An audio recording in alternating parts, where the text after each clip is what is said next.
something, unfortunately, that you have to do. When you take that oath of office, you say, I volunteer to serve my country. Sort of like the oath as a Boy Scout, to do my duty to God and my country. Right. Now, that's sort of like a conflict when you say, to God and my country. Now, when you say to God, God says, thou shalt not what? Kill. To country, country says, kill or be killed. What do you do? What choice does a young man have? You either do what you're told or you're court-martialed. You either do what you're told or you're a coward. So you have to do what you're told. God understands. You were a Christian first, but He understands. So that experience, you know, to me, was one, when you ask how was my Vietnam era, what did it do for me? It made me a man.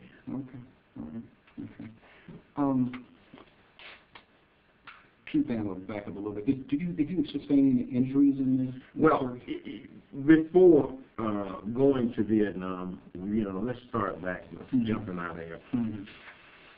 What do you do when you are in the 101st Airborne Division? They teach you to jump out of an airplane. Now, what does jumping do for you? It causes trauma to your joints, which is the first trauma you sustain is to your ankles, then your knees, then your back, then your elbows and wrists and your neck. You see? I landed in a pile of rocks at one time and I messed my back up. Now, when you're young, you're 17, you feel like you can conquer the world. You think you're in an elite organization. You think that there's nobody. You're invincible. You can do anything. You're Hercules. Nobody's better than you. The military taught us that. But the military didn't tell us that sooner or later you're going to have residual problems that will arise from jumping out of airplanes and stuff. So I ended up in the hospital. I had severe back trauma. I had surgery twice. I couldn't walk at one time. I was in such pain. And later, you know, it got a little better. Then I had to go back and have surgery again. And now, after getting out of the military, it sort of caught up with me. You've heard of what's called residual problems.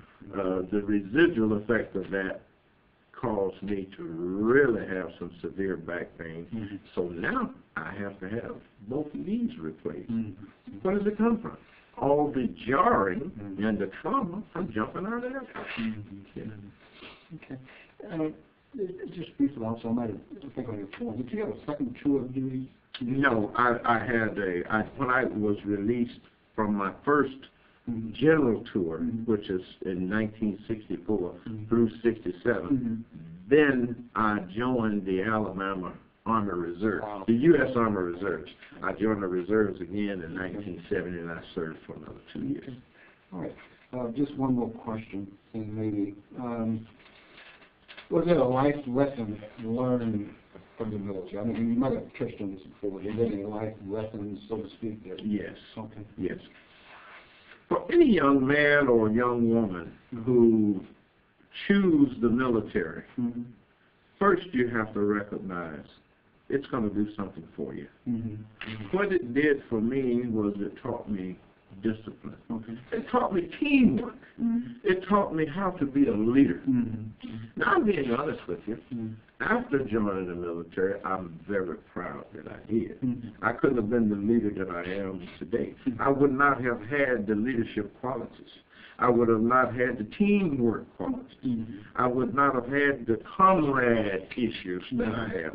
I would not have been taught how to take orders the way I learned to take orders. And it doesn't mean a person older than me that I can take orders. It could be someone younger than me.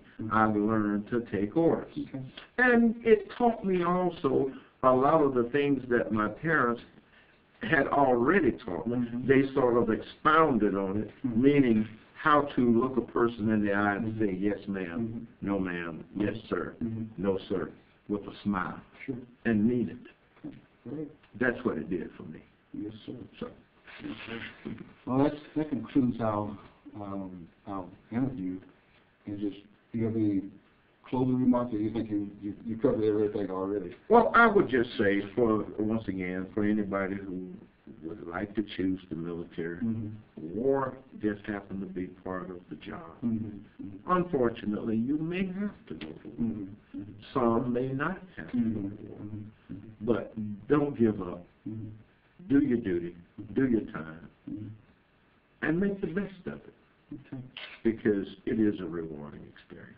Thank you. Thank you, Mr. Burnett. Thank you. And before we close, I would like to just announce that we have other individuals here in the conference room of the librarian's office.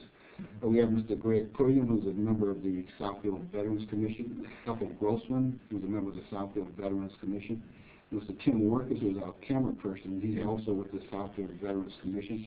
Mr. Bill Burnett is a member of the Southfield Veterans Commission. We have Ms. Deb Jock from the Southfield Sun, Ms. Jenny Miller from the Southfield Sun.